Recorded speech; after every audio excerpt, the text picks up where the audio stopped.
Guillermo a Fondo llega a ti por cortesía de Carnicería La Madrileña, la auténtica madrileña, brindando calidad y servicio desde hace más de 80 años. En este episodio de Guillermo a Fondo.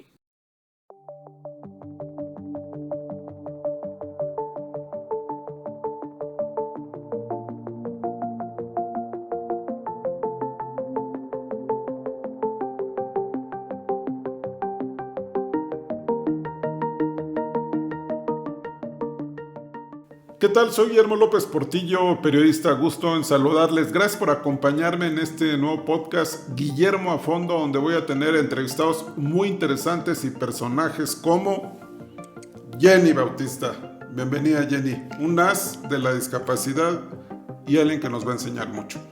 Muchísimas gracias.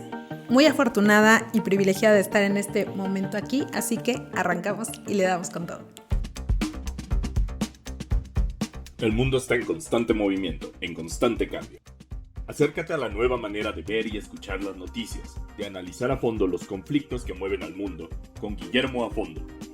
Con más de 30 años de experiencia en investigación periodística y coberturas internacionales, Guillermo López Portillo conversa y entrevista a personalidades del mundo de la discapacidad, los derechos humanos, la ciencia, el cambio climático, la salud y mucho más. Guillermo López Portillo conversa a fondo con los corresponsales de guerra y especialistas en cibercrimen, sequía, terremotos y vacunas. Te lleva a conocer sus experiencias en el equipo de los reporteros y sus reportajes memorables como Migrantes Deportados, Hielo Rojo, la cacería de focas en Canadá y los ataques del 9/11 contra Nueva York. Visítanos en guillermolopezportillo.com y guillermoafondo.com. Búscanos en YouTube, TikTok, Instagram, Facebook y X y escucha nuestro podcast. Guillermo a Fondo, el podcast, una nueva mirada en el periodismo.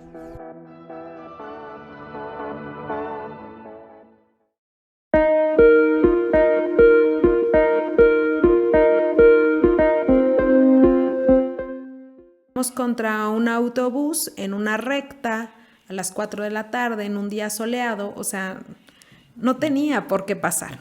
¿Y qué sucedió? Que bueno, el conductor con el que yo venía decidió acelerar, o sea, fue una mala decisión y chocó con un autobús. Entonces yo salí volando, me impacté con una piedra en la espalda, entonces tuve una explosión de 5 vértebras, el vaso y el pulmón explotaron.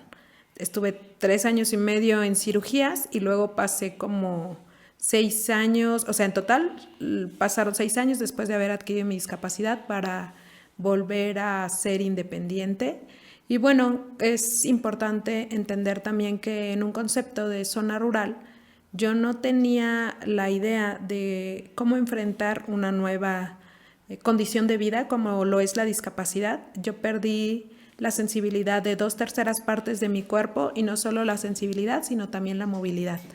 Y como dices, hay muchísimos accidentes automovilísticos que año con año dejan a las personas lesionadas, que incluso he buscado justo dentro de los archivos, o sea, dentro de las estadísticas, y no hay datos concretos de cuántas personas adquieren una lesión permanente. Totalmente. O sea, solo dicen tantos lesionados, 16,000 lesionados al año, ¿no?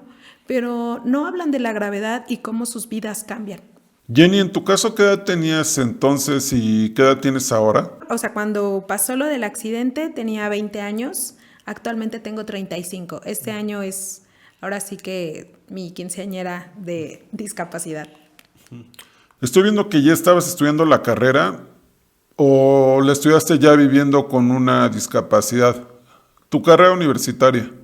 Ya tenía la discapacidad cuando comencé a estudiarla. Yo intentaba estudiar en la Huasteca Hidalguense, sin embargo, la universidad más cercana estaba como a 2 horas y eso implicaba tomar 2 diferentes transportes en donde se cobraba no solo mi asiento, sino el de mi silla de ruedas.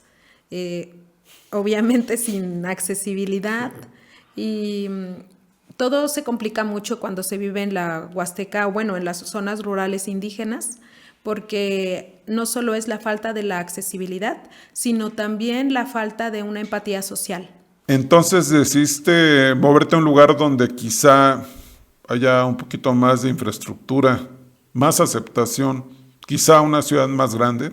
Sí, en 2015 sucede justo que yo, una vez que adquiero la discapacidad, estuve 3 años y medio, como lo decía, entrando y saliendo de los hospitales. Luego me mudé a la zona rural con mis papás. Estuve allá viviendo como 3 años, pero me di cuenta que no podía ser libre, porque para empezar, mis papás tienen una casa sobre un cerro.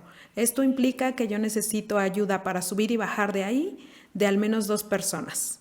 Entonces, si no podía salir de mi casa y no podía ir a la escuela, y cuando intenté conseguir un trabajo, me ofrecían 30 pesos al día por cuidar una tienda por 8 horas, pues de ninguna manera era algo que yo estaba dispuesta a vivir. Afortunadamente uno de mis hermanos, tengo 2 hermanos, y Reinaldo, que es el de 34 años, él ya vivía aquí en la Ciudad de México, y entonces nos mudamos. Decido que nos íbamos a mudar acá. Me vine también con mi hermano menor, que se llama Juan, él tiene actualmente 28 años, y nos fuimos a vivir ahora sí al departamento que estaba rentando mi hermano en un 3er piso. Así que era un 3er piso sin elevador, Mo. Así que los primeros 7 meses de que me mudé a la Ciudad de México fueron... ¿Y cómo subías las escaleras? Todos los días mis hermanos digamos, me cargaban. Uno de mis hermanos me llevaba a la silla y otro de mis hermanos me llevaba a mí. Se turnaban.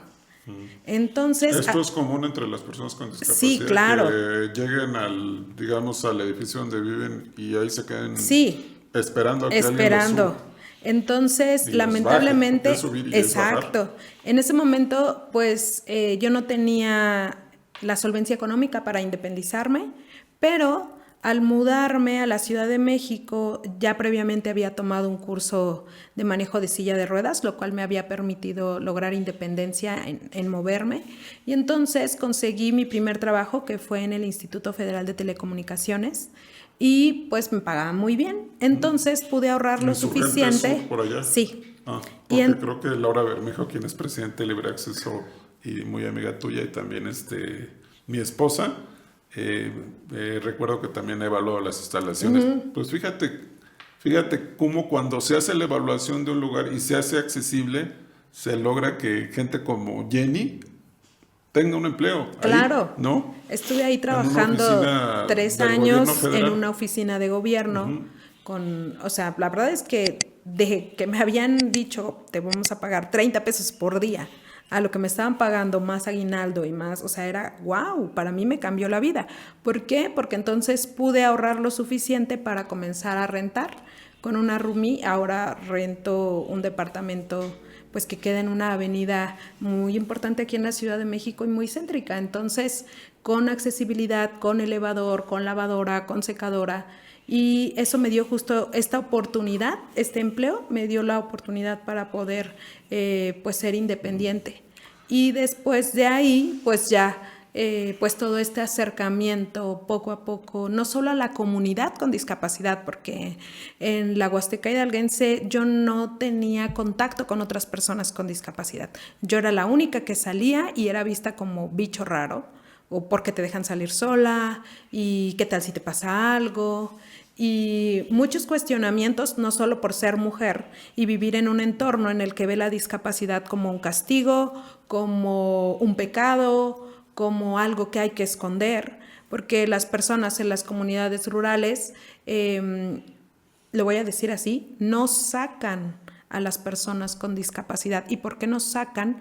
Porque pareciera que es algo que le quita valor a la familia. Entonces, lamentablemente en la Huasteca Hidalguense, yo vi muchos casos en donde tenían escondidos a sus hijos o sus familiares con discapacidad, y entonces para mí salir de la ciudad... Discapacidad motriz, visual, auditiva, psicosocial, o sea, para las personas... Una gran cantidad de jóvenes. Sí, de personas de todo tipo de edades, o sea, de personas desde niños que no les permiten ir a la escuela porque ¿cómo le van a hacer? hasta personas adultos mayores que adquieren alguna discapacidad, ya sea por la diabetes o por cualquier situación, que una vez que adquieren una discapacidad ya no vuelven a salir de sus casas. Una tragedia que en el siglo que estamos viviendo se sigue escondiendo a la gente, y me estaba acordando yo uno de los reportajes que hice cuando el INEGI quería dejar de censar a las personas con discapacidad. Entonces ya me imagino, ¿no? O sea, el INEGI, una institución tan importante, diciendo ahora ya no vamos a censarlos, ahora vamos a hacer un muestreo, pero no es lo mismo un muestreo que un censo. Y ahora esto sumándolo a que mucha gente está escondiendo la discapacidad o no está contestando con claridad las preguntas. Estos cuestionarios que finalmente sí los tuvo el INEGI, y yo, Guillermo López Portillo, como reportero, gracias a organizaciones de la sociedad civil como las que tú estás, fueron las que alertaron, oye, no van a contar a las personas con discapacidad, y ya las contaron hace 10 años y o sea, ya fueron contadas, y ahora no, es que no, sí hay que contarlas, y hay que tener los censos bien claros de cómo se está presentando la discapacidad. Sí, creo que es un tema importante, ¿no? Que la discapacidad sigue siendo visto como algo negativo, pero pues desde las familias, desde los entornos rurales, y lastimosamente no solo afecta a una población de más de 20 millones de personas con discapacidad, sino también a sus familias. Entonces, creo que sí nos enfrentamos no solo a una falta de derechos, no solo a la discriminación por no ser una persona normativa o no tener un cuerpo o funcionalidades normativas, sino que además me parece que nos enfrentamos también a un tema de apatía social muy, muy intenso. Sí, pero en tu caso también nos damos cuenta que cuando hay un fuerte apoyo familiar que tú tuviste, cuando hay pues una resistencia, tú resististe, ¿no? Porque te pudiste haber quedado en una tienda atendiendo una tienda, cuando, bueno, la gente que atiende una tienda, pues merece todo el respeto, también es un trabajo, pero tú no querías atender una tienda, tú ya querías desarrollarte. Entonces te desarrollaste, te hiciste periodista, fotógrafa. Ahora también estás trabajando también en la inclusión laboral, ¿no? Es decir, sí hubo una red que te apoyó, pero ¿por qué tú sí lo logras y mucha gente se queda en el camino? ¿Cuál podríamos hacer como reflexión en este caso? Claro, fíjate que cuando adquirí la discapacidad yo no tenía ni idea de cómo iba a cambiar mi vida, ¿no? Entonces, lo menciono porque hay veces que la vida nos cambia tanto que ahora ya no sabemos cómo para dónde seguirle. Yo honestamente no sabía ni quién era yo nuevamente, o sea, no encontraba hacia dónde ir, pero justo cuando me mudo a la Ciudad de México, o sea, yo sabía que no quería estar en mi casa todo el tiempo. Yo tenía muy claro que necesitaba probar otras cosas, y con probar otras cosas me refiero a volver a ser libre, porque estando en el pueblo yo me sentía pues muy encerrada y muy aislada de las cosas que me gustaban, porque yo ya había vivido en la Ciudad de México. Entonces yo ya sabía cómo era la vida aquí, y entonces claro que para mí, en cuanto pude, pues salí del pueblo, y creo que la diferencia, además del apoyo familiar, es que yo quería investigarlo y saberlo todo. ¿Y a qué me refiero con todo? Bueno, ¿qué asociaciones apoyan? ¿Qué eventos hay? Y entonces hubo algo muy tonto que yo digo que es muy tonto porque jamás lo hubiera imaginado, y eso fue lo que cambió mi perspectiva. ¿Qué fue? Fui a una cita con un neurólogo y me dijo, date cuenta que tú no vas a volver a caminar. Entonces tú tienes que dejar de ser un estorbo para tu familia. Así me lo dijo en ese momento, pero a mí fue como, ¿de qué me estás hablando? O sea, como que me partió en dos todo, y me dio también un nuevo panorama, porque me dijo, busca en grupos de Facebook, hay grupos que son de personas con discapacidad y se dan tips para lograr la independencia. Y yo llevaba más de 4 años en Facebook y jamás se me había ocurrido buscar grupos de personas con discapacidad. Fue ahí cuando yo me di cuenta que necesitamos hacer comunidad para ver qué otras cosas hay y de ahí ir tomando lo que nos sirve y lo que no y dejarlo pasar. Entonces, yo creo que para mí lo que cambió mi perspectiva, además de, claro, mis ambiciones propias, fue comenzarme a unir, a reunir y convivir con otras personas con discapacidad, aprender de cómo ellos habían logrado y comenzar a ponerme mis propios retos y empezar a compartir también yo cómo es que los fui, ahora sí que pues sobrepasando cada uno de los obstáculos. Sí, estoy pensando también en lo que, en lo positivo, en cómo ya tu cuerpo como que se rehabilitó, se volvió a integrar tu cuerpo y ahora pues eres una deportista de maratón, ¿no? O sea, ¿nos puedes comentar algo sobre eso? Bueno, esto de lo deportista es muy reciente. El año pasado, 2023, como por mayo, comencé a entrenar con el equipo Aquiles Internacional en su sede Aquiles México. Y la verdad, yo no tenía muchas ganas de hacer ejercicio sola, pero ya sentía que cada que rodaba mi cuerpo se sentía más cansado. Entonces yo dije, a ver, si quiero tener este ritmo de vida, de no parar, necesito también hacer ejercicio. Entonces me uní al equipo Aquiles y comencé a entrenar y justo en enero de 2024 fui a mi primer medio maratón.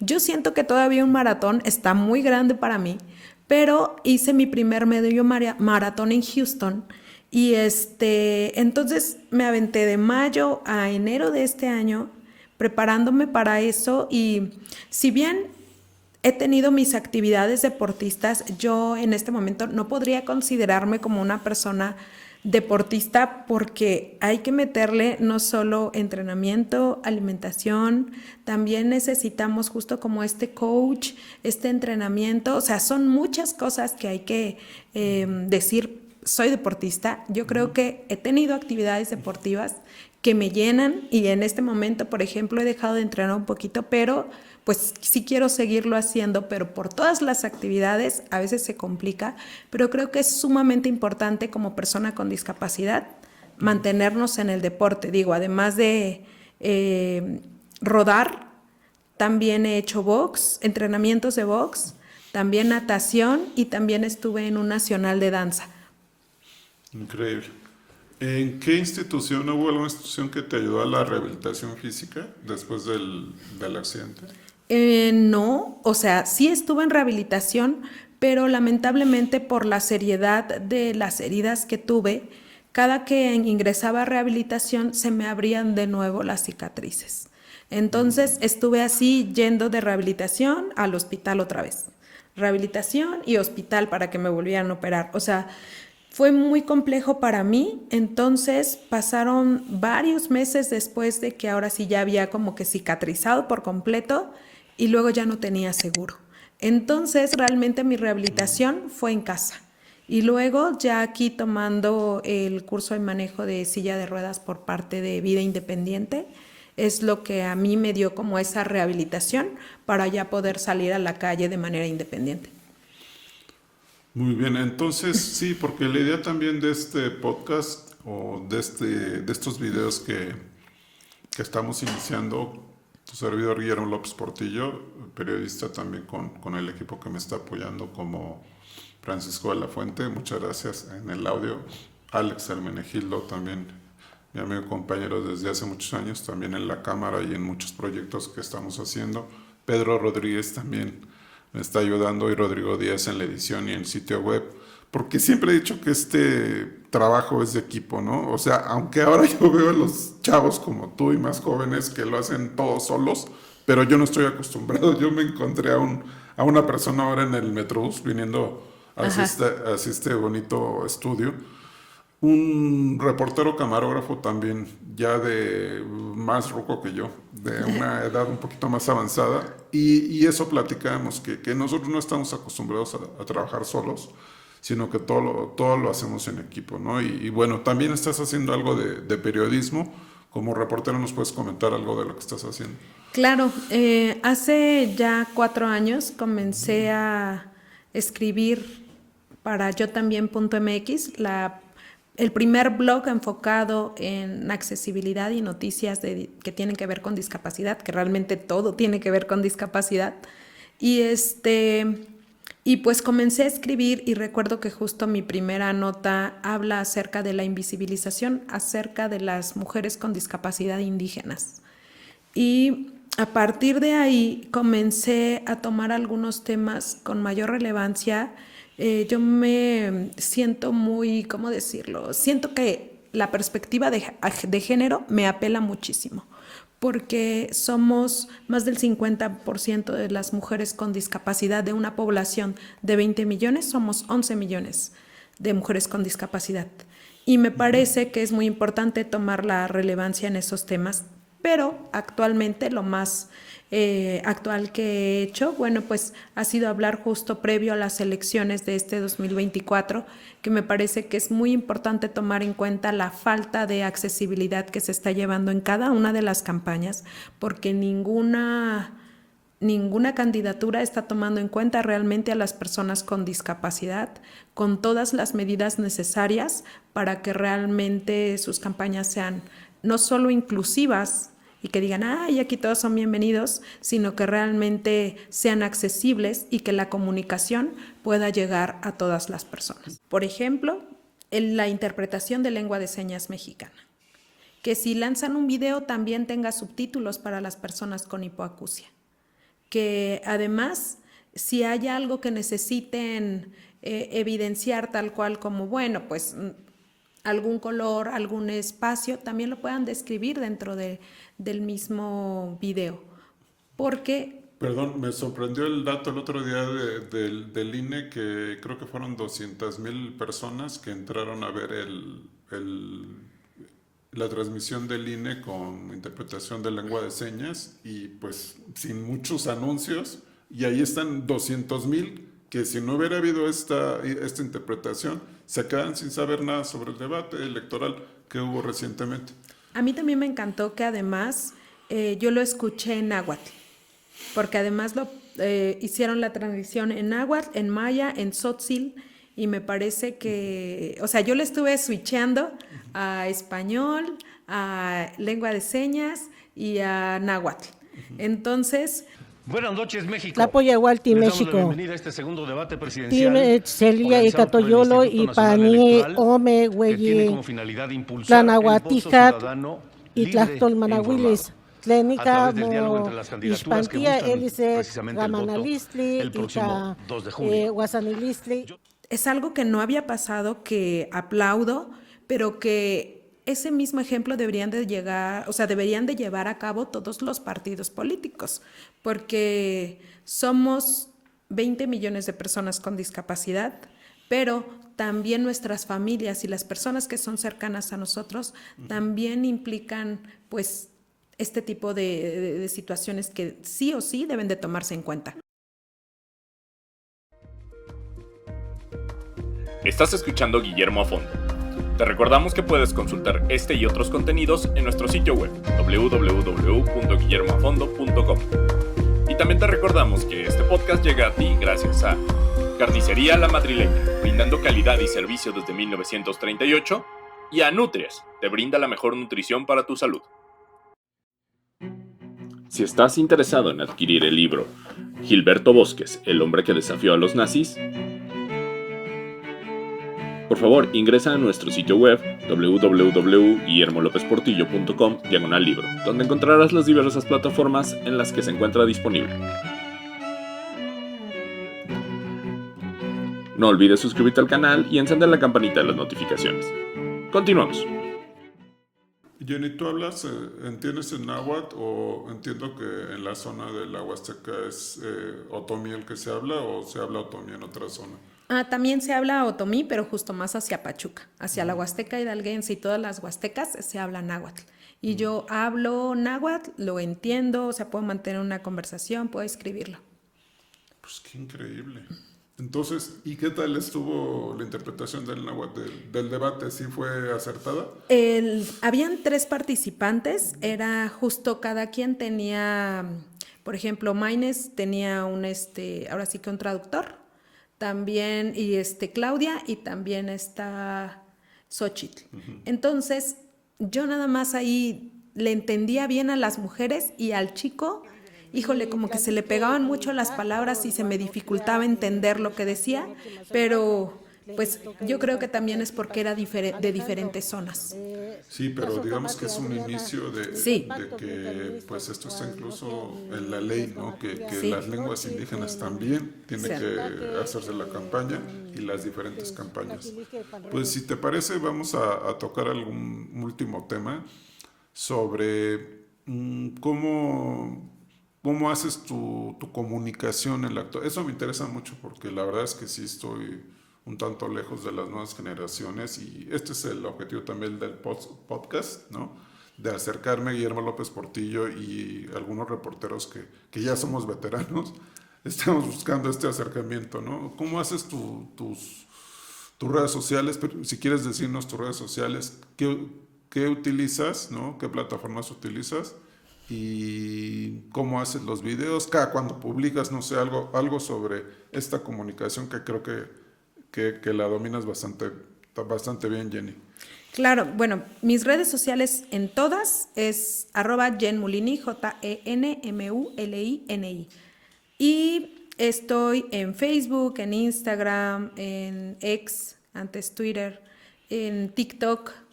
Y es muy importante saber a quién le queremos llegar primero, ¿no? Entonces, yo la verdad es que mi público principal es a las personas con discapacidad o familiares y amigos de personas con discapacidad. Y de ahí en fuera a las personas que están interesadas en los temas de inclusión. Así que algo que yo hago es que a todos mis videos les pongo subtítulos. El ideal ahora también... Ayer estaba yo revisando y ya la inteligencia artificial te lo puede hacer. Es que ya no tenemos excusa para estar emitiendo videos sin esta posibilidad que dan los subtítulos, ¿no? Por ejemplo, yo grabo, hago mi guión, o sea, hago todo. Esto aquí es que, bueno, detrás hay luces, cámaras, micrófonos, todo, pero bueno, eso yo lo hago en casa o en donde estoy, con mi teléfono, ni siquiera un tripié, o sea, lo hago de manera, pues ahora ya que llevo la práctica, voy grabando pequeños espacios, qué es lo que quiero contar, lo veo en mi mente, o sea, ni siquiera necesito como escribirlo porque ya tengo como la historia en mi mente. Sí trabajo en un guión, tal vez de 45 segundos y ya dejo como el espacio de si quiero hacer una intro o un llamado a la acción. Creo que lo que yo he hecho... ¿Todos los días haces no. algún trabajo para redes sociales o tienes también algún momento dedicado? Sí, es que bueno, tengo demasiadas actividades y entonces destino, por ejemplo, hoy va a ser de grabación, ¿no? Y entonces el día de grabación checo los temas que tengo que grabar, si me tengo que cambiar de ropa, si lo voy a hacer afuera, si lo voy a hacer adentro, o si voy a grabar afuera y luego con la aplicación, la que yo uso para editar, por ejemplo, es CapCut, y luego ocupo otra que se llama InShot, y entonces ocupo estas dos para editar, una para dejar como todo con subtítulos y otra para solo poner la silueta y mi rostro hablando frente a la cámara con todo el back de lo que ya grabé.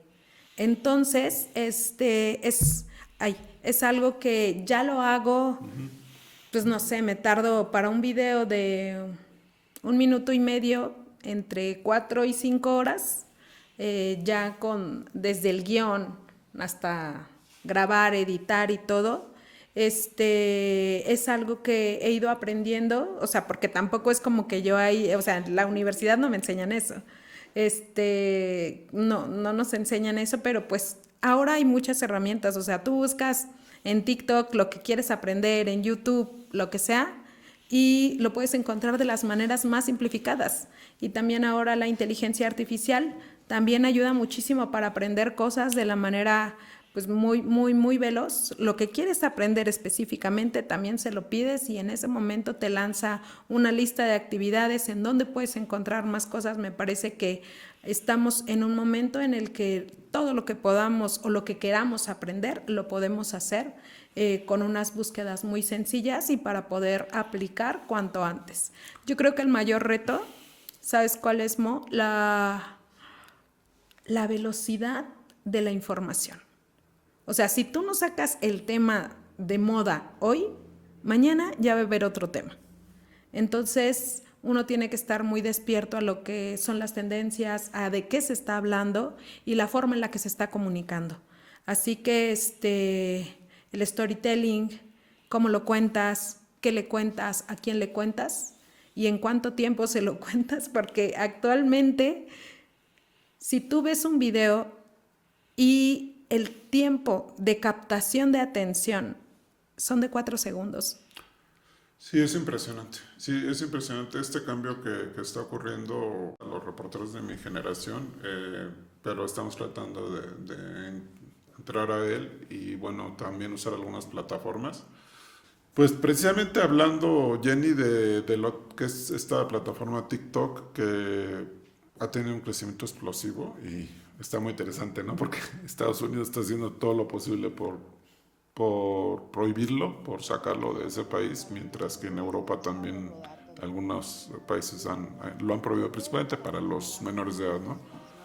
Pues ocurrió con Laura Bermejo, que siguió su trayectoria como presidente de Libre Acceso a Asociación Civil, cuando pues hizo este llamado, ¿no? O invitación que le hizo más bien TikTok a ella para empezar a generar algunos videos, y dijo Laura, pues ¿cómo le voy a hacer? Me va a costar mucho trabajo. Yo dije, pues yo he hecho videos toda mi vida, te puedo ayudar, ¿no? No, pues resultó lo contrario, ¿no? Ahora ella es la que produce los videos para TikTok sobre discapacidad, que además es un reto hacerlos, ¿no? Cómo aprovechar estas plataformas precisamente para la lucha en la que estás también tú, Jenny. Entonces, si nos puedes comentar algo sobre ¿dónde se puede acercar la gente que está con la motivación o con la preocupación o desorientada, como estuviste tú también hace algún tiempo?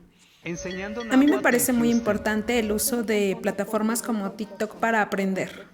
Es la perspectiva que yo tengo porque, por ejemplo, en mi TikTok yo enseño náhuatl. Así que pueden buscarlo, @yenmulini, y ahí hay diferentes listados desde los números, los climas, los saludos. Pero además también aprovecho para contar un poco de mi día a día, los retos a los que me enfrento, los eventos a los que voy.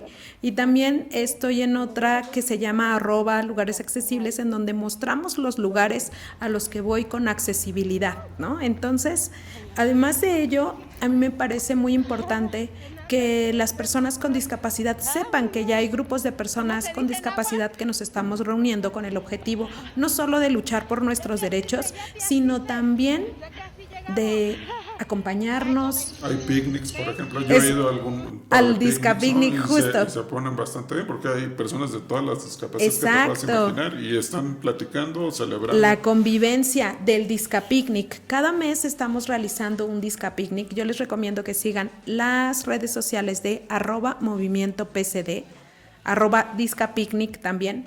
Y el movimiento de personas con discapacidad es justo en el que estoy junto con otras personas activistas como Gus Guevara, Saray Vega, Marta García, Jess Aguilar, Juana Guerra, que estamos justo en esta lucha de los derechos de las personas con discapacidad, pero desde diferentes temas. No solo desde el vamos a manifestarnos, que también lo hacemos, sino también creando espacios accesibles, inclusivos, en donde no necesitemos cubrir una cuota ni de discapacidad ni de productividad, ¿sabes? Entonces nos reunimos solo para vernos, disfrutar, y también les recomiendo seguir las redes sociales de @mexicanascondiscapacidad, que esta es exclusiva para las mujeres con discapacidad. Tenemos una comunidad en Facebook que se llama Comunidad Mexicanas con Discapacidad, y es importante tomar en cuenta que se están abriendo cada vez más espacios, que busquemos con el hashtag discapacidad y seguro van a encontrar un montón de cuentas que hablan de su día a día, y que a mí me parece que es muy importante que nos empecemos a seguir. ¿Por qué?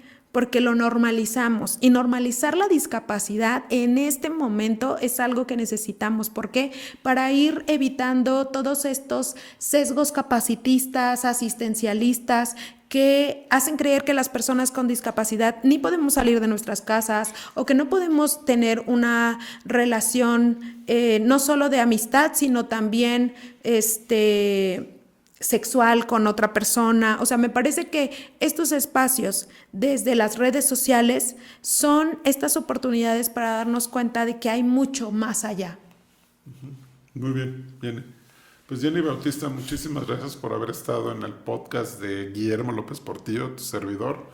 Y también aquí yo tengo estas redes sociales donde me pueden seguir, que es www.guillermolopesportillo.com. Pero también estamos en Instagram, en Facebook, también en TikTok y en YouTube, en donde vamos a poder disfrutar a personajes como Jenny Bautista.